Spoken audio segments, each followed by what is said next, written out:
I fear not the dark itself, but what may lurk within it.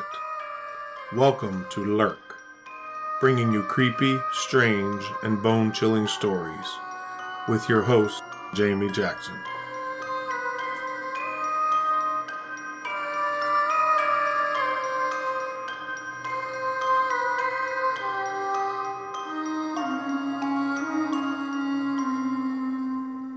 Hey Lurkers, welcome back to another eerie stretch of our Haunted Trail series. I'm actually recording this on Halloween Eve. It's been a crazy week here. Those of you who are on the Facebook page, you've probably seen photos of my bulldog Angus. Angus decided it would be a brilliant idea to eat a hard plastic child toy that the grandkids play with. And so he did, and he had to have emergency surgery, and he's now recuperating. He's not out of the woods.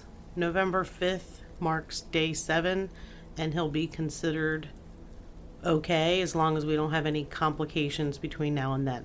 So if you feel like it, send some good mojo, good vibes his way so that hopefully he can recover from this. He's not sorry at all and will probably attempt to do it again. So that's kind of been my week. It's been crazy and sleepless. Anyway, bulldogs are like angry toddlers. So much fun. So as I mentioned, we are going to cover the next section of our Haunted Trail series. If you're just tuning in, this is where we uncover the strange and paranormal stories from along the Appalachian National Scenic Trail, or the Appalachian National Scenic Trail, depending on where you're from. Either pronunciation is acceptable, though I will say that Appalachian is technically the correct way because it's named for the Appalachian Indian tribe. So the Appalachian National Scenic Trail covers more than 2,190 miles of rugged wilderness and haunted legend winding through 14 states. We have already trekked through Georgia, North Carolina, Tennessee, Virginia, West Virginia, Maryland, Pennsylvania, New Jersey, New York, Connecticut, Massachusetts, and Vermont. So if you missed those, be sure to go back and catch up. You do not have to listen to them in order. It might be a good idea to do that though. They've been structured so that it's like you're taking a through hike from Georgia to Maine. Thousands set out each year to hike the trail from start to finish, but only a fraction ever make it to the end. We've been following the stories northward, as I said, and the last time we entered the Granite State of New Hampshire. Today we're picking up right where we left off in Franconia Notch, following the haunted path deeper into New Hampshire's White Mountains, where the terrain grows harsher, and so do the stories. So let's get lurking. The Flume Gorge in Franconia Notch State Park is a natural wonder with a spooky twist. The narrow gorge, lined with moss-covered walls and cascading waterfalls, hides several small caves. Visitors have reported ghostly apparitions and strange lights, adding to the site's mystique. After Franconia Notch, you come to the Greenleaf Hut, one of the high huts along the Appalachian Trail in New Hampshire. The high huts are 8 mountain huts in the White Mountains of New Hampshire, owned and maintained by the Appalachian Mountain Club. They are modeled after similar huts in the Alps and positioned at intervals along the Appalachian Trail, allowing through hikers who hike the entire Appalachian Trail to benefit from their services. They are generally separated by 6 to 8 miles, which is about a day's hike. Hikers can reserve overnight bunks at the huts, which hold from 36 to 96 people each. They offer full service from June through late October, serving dinner and breakfast.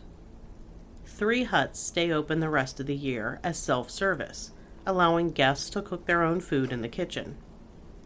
The huts are staffed by a team of 4 to 10 caretakers, often called the crew, spelled CROO, during full-service season. Greenleaf Hut lies on a prominent shoulder of Mount Lafayette with views of Franconia Ridge. It was completed in 1930 and pioneered running water and indoor toilets, reflecting an evolution of Appalachian Mountain Club huts from simple shelters towards becoming more like mountainside hostels. It features a central dining room and kitchen flanked by 2 bunk rooms. It's 4,220 feet above sea level. That would be 1,290 meters. This is the only one of the huts not located directly on the Appalachian Trail. From the AT at the summit of Mount Lafayette, one must travel 1.1 miles down the west shoulder of the mountain on the Greenleaf Trail to reach the hut. A man by the name of Ben Campbell was the Greenleaf Hut master in 1979. The following year, in 1980, he was named hut master at Lakes of the Clouds Hut, another of the New Hampshire high huts. He died climbing in the Scottish Highlands before he was able to start in his new position at the Lakes of the Clouds. After his death, his family delivered his hiking boots to the Greenleaf Hut. Over the course of several years, the Greenleaf crew reported hearing boots thumping in the night and would wake up to find Campbell's boots in different areas of the hut. Eventually, the boots were delivered to the Lakes of the Clouds Hut, and it's been quiet ever since. Next we come to the Ethan Pond Trail. The Ethan Pond Trail in New Hampshire is part of the Appalachian Trail. It traverses through Zealand Notch, following an old railroad grade along the base of Whitewall Mountain. This section of the AT is known for its scenic beauty and relatively gentle terrain, making it a popular choice for both day hikers and long-distance backpackers.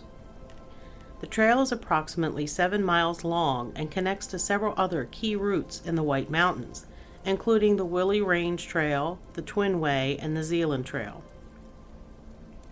Notably, it provides access to the Appalachian Mountain Club's Ethan Pond Shelter, a popular backcountry stop for hikers. The shelter offers tent platforms, a composting privy, and a bear box, and is located at the eastern shore of the scenic Ethan Pond at the edge of the Pemigewasset Wilderness. During a winter backpacking trip, a hiker was sitting around the Ethan Pond shelter in candlelight when they heard someone close by shout out, "Hello!" The hiker didn't see any headlamp or any light from any source that would indicate someone was hiking up to camp. The hiker went to investigate, thinking perhaps someone might need help, but they found no signs of a person in the area. Another hiker heard something similar. While leaving the area, they thought they heard someone say hello or wait. The hiker answered back, thinking perhaps he might have left something behind at the shelter, but they never got a response. The hiker checked all his belongings, and he had everything. He never saw another person in the area. Next up on our journey is Crawford Notch, and it's a dramatic mountain pass in the White Mountains. It cuts between the Presidential Range to the northeast and the Willie Range to the southwest. Route 302 runs directly through the Notch, and the Appalachian Trail, via the historic Crawford Path, crosses here, making it a major junction for hikers. The elevation is 1,900 feet at the base of the Notch.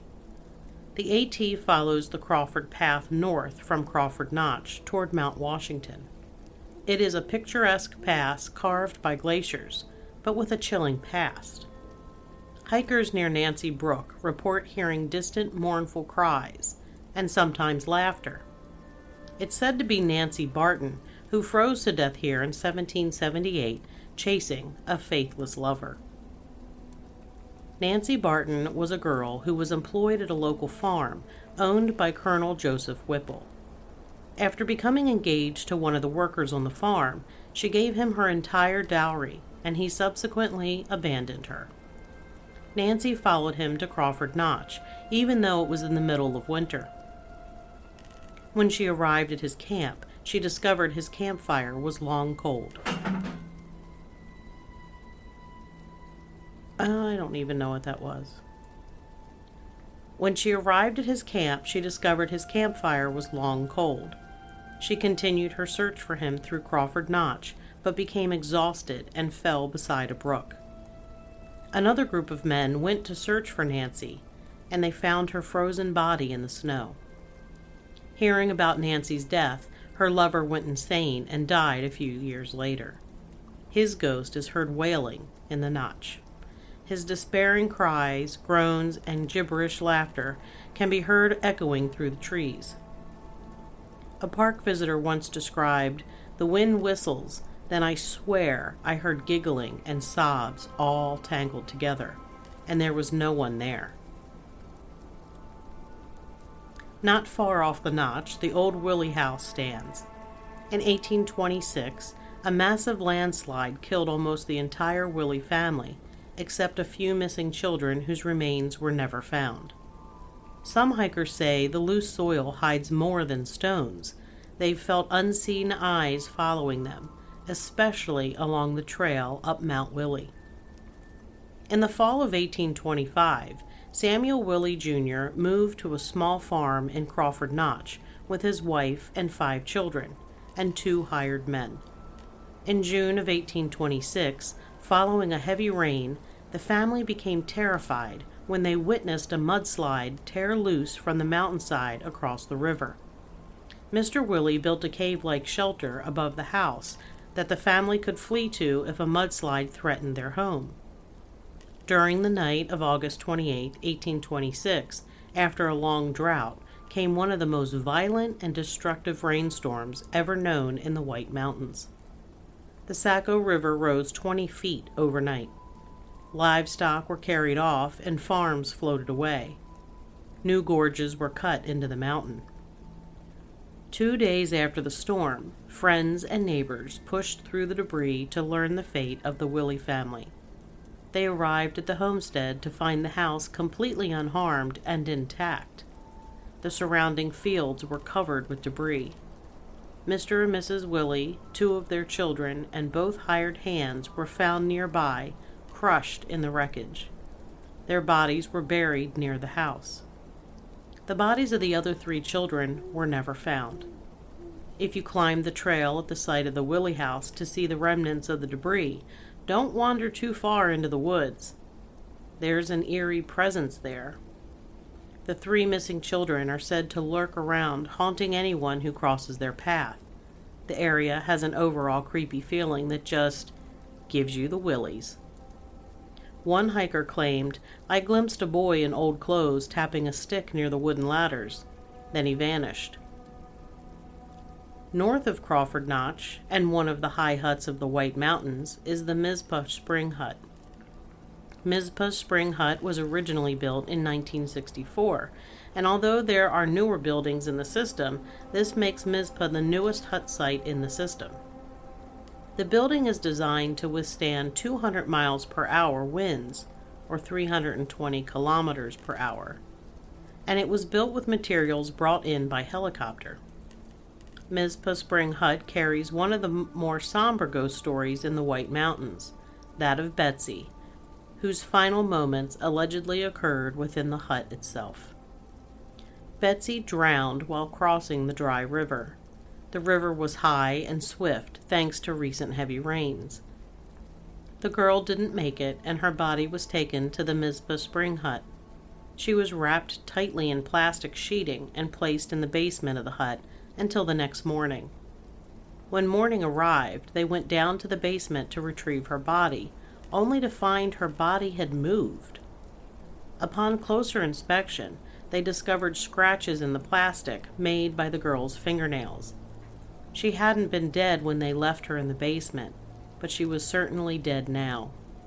Her ghost haunts the hut. You can hear her at night banging around the basement as she tries to free herself from her plastic shroud. Supposedly, one particular bunk in the crew quarters, rumored to be the one used by the individual who sealed the bag, is haunted. Crew members who have slept there report waking up feeling suffocated, as though someone is pushing the air out of their chest. Now, no one dares to sleep in that bed. The next high hut further north is the Lake of the Clouds hut. Lake of the Clouds hut is the highest and largest hut in the system. It was built as a shelter in 1901 in response to the deaths of 2 hikers the previous year who were caught in a storm on their way to an Appalachian Mountain Club meeting atop Mount Washington. Although it is the highest of the huts at an elevation of 5,030 feet, or 1,533 meters, it is the most easily accessible due to its proximity to the summit of Mount Washington, which can be reached by car and by the Mount Washington Cog Railway. The hut provides bunks for 90 hikers. It's sometimes called Lakes of the Crowds due to its size and popularity. Appalachian Mountain Club crew chief George snowshoed up to the hut in early spring to check on its condition. When he failed to check in that evening or the next morning, a group set out to see if he was okay.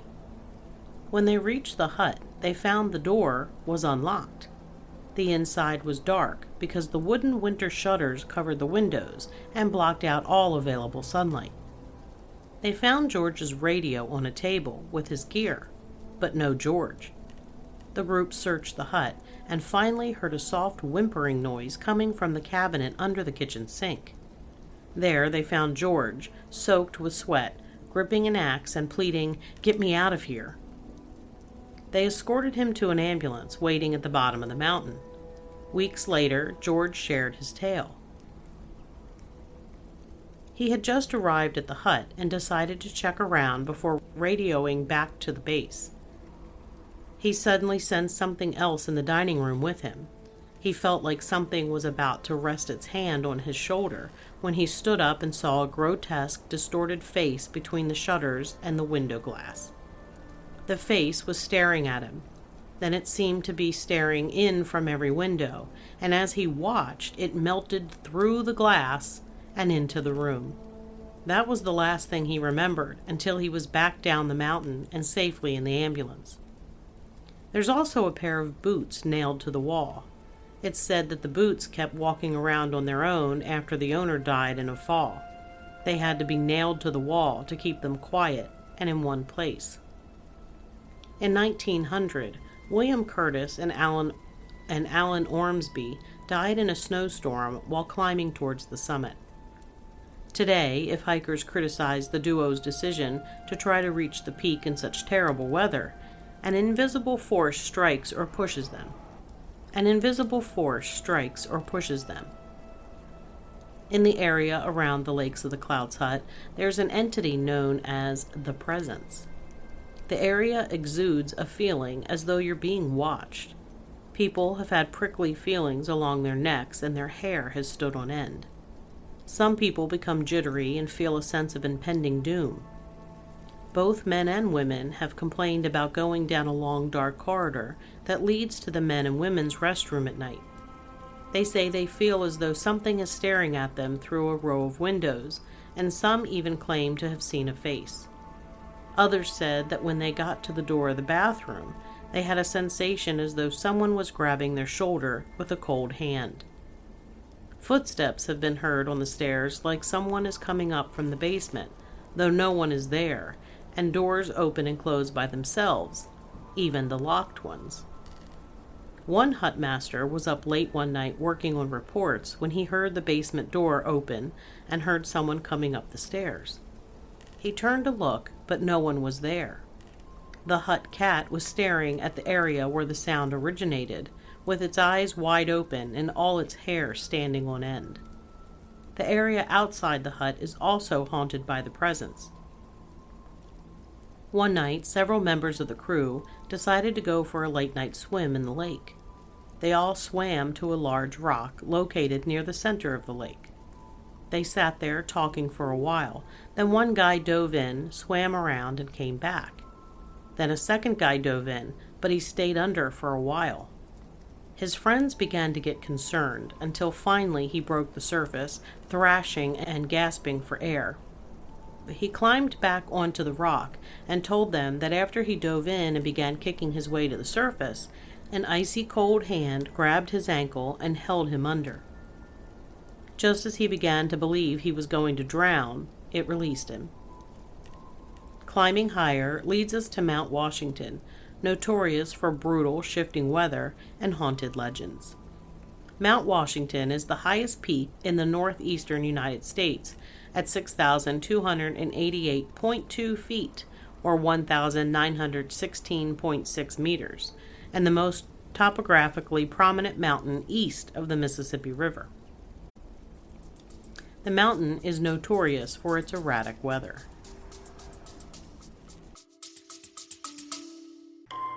Hang on, we'll be right back after this quick message. What, you got a pot big enough to put them in? All the anatomically correct horses just staring you in the face all night? I told you guys about the butterfly license plate I had, right?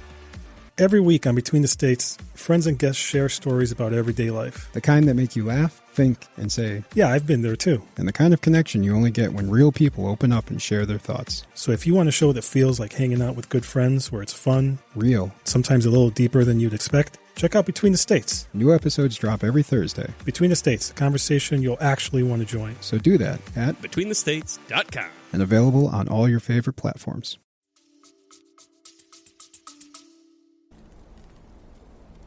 On the afternoon of April 12, 1934, the Mount Washington Observatory recorded a wind speed of 231 miles per hour, or 372 kilometers per hour, at the summit, the world record from 1934 until 1996. Mount Washington still holds the record for the highest measured wind speed, not associated with a tornado or tropical cyclone. In the area of the summit of Mount Washington sits the Tip Top House, a historic former hotel. Built in 1853, it is the oldest surviving building in the summit area of Mount Washington and is believed by the state to be the oldest extant mountaintop hostelry in the world. Located near the modern summit building and other visitor facilities, it is open for a fee to visitors from early May to early October. It was added to the National Register of Historic Places in 1982. On September 14, 1855, 23-year-old Lizzie Bourne left Glen House with her cousin Lucy and her uncle George to climb the mountain at about 2 p.m. They were unable to arrive at their destination before dark. A gale struck the region, and the three took shelter behind some rocks. By 10 p.m., Lizzie was dead. At sunrise, Uncle George and Lucy realized they were only a few hundred yards from the summit house. A stone monument was erected where Lizzie passed away. Her ghost visits the area every year on September 14th, the anniversary of her death. One group of hikers saw a misty figure take the shape of a young woman with a sad face and flowing robes. She pointed towards the Tip Top House, then silently glided to the ground. There she dropped to her knees and prayed before fading away. Visitors and workers at the Mount Washington Observatory recall feeling an undefined presence, shadowy movements or gusts of air that don't align with the harsh weather. Some suspect the spirit of Lizzie Bourne, the first woman to die on the mountain, might be behind these sensations. Storm watchers and hikers alike report lantern-like lights moving against gale-forced winds, figures clothed in white snow appearing then dissolving in the drift, voices delivered by the wind that whisper, "Turn back," or "Don't come closer."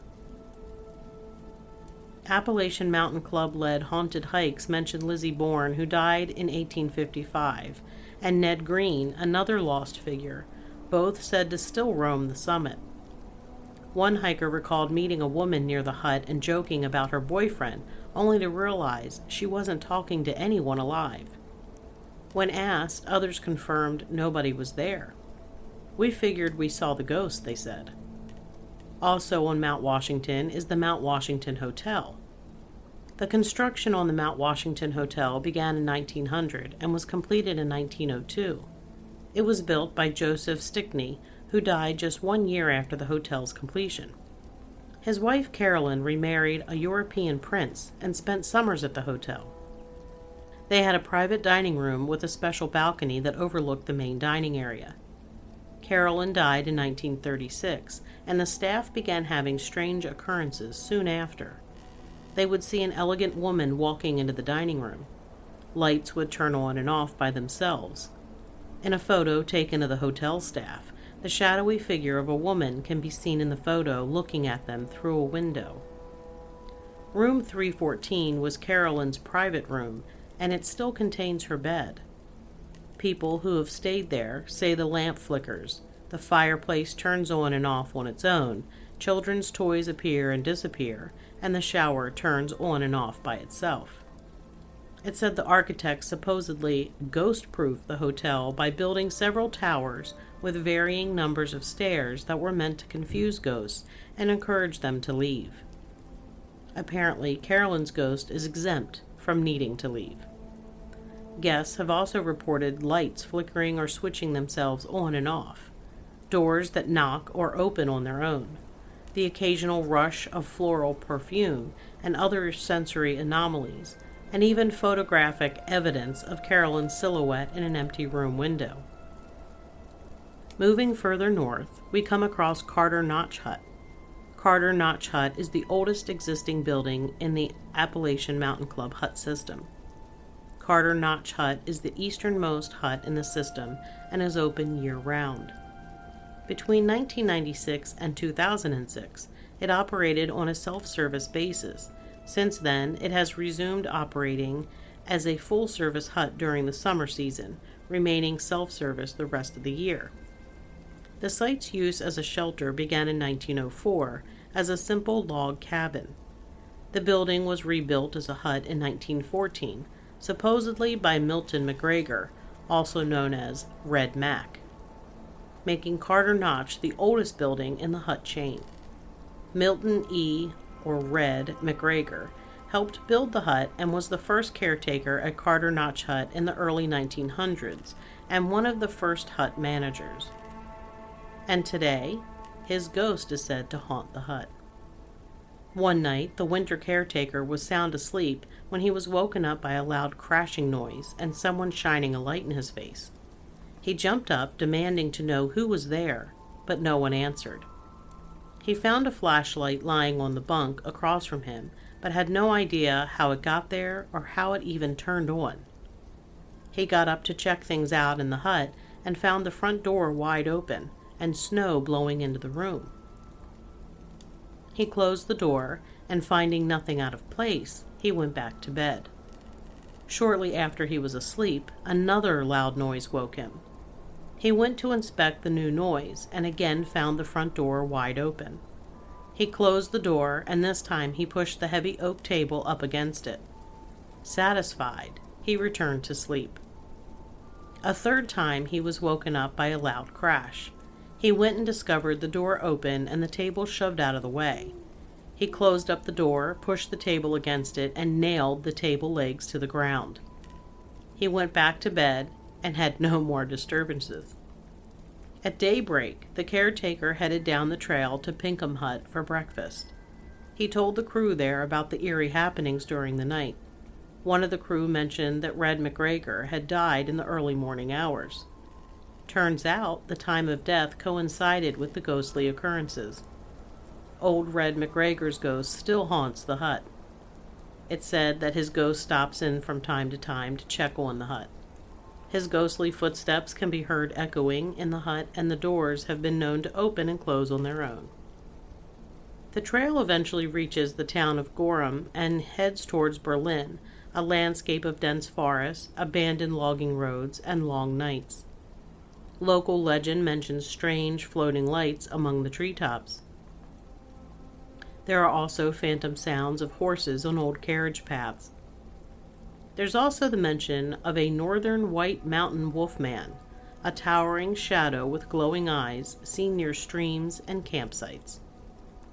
Others mention creatures that are 7 to 9 feet tall, rail-thin, gray-haired, with a terrifying scream. These have more of a wood spirit or devil quality than the wolfman archetype, but still evoke that eerie tall creature vibe. Of course, there are Bigfoot and Pukwudgie sightings in the White Mountains as well, and hikers report a creeping stillness here, so deep that it's as if the land itself is watching you. One hiker recounts, "I heard someone hiking behind me through the snow, but when I checked, there were absolutely no footprints." Another hiker talked about an experience they had while laying in their tent. While they were there, they felt a solid pressure on the head, and there was no branch, no guy line, or anything else underneath. Someone else talked about a strange phantom dress. "I spun around and saw only a dress hanging in the air, no head, no feet. It then shimmered and faded away." That's a wrap on our trek through New Hampshire's stretch of the Haunted Trail. From the rugged White Mountains to the shadowed paths where hikers vanish or hear voices in the fog, this section of the AT has no shortage of mysteries. Whether it's restless spirits, echoes of tragedy, or something older and stranger watching from the tree line, New Hampshire keeps the legend of the trail alive.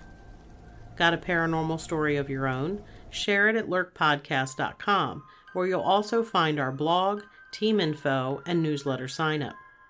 Don't forget, you can catch us on Spotify, iHeartRadio, or anywhere podcasts lurk.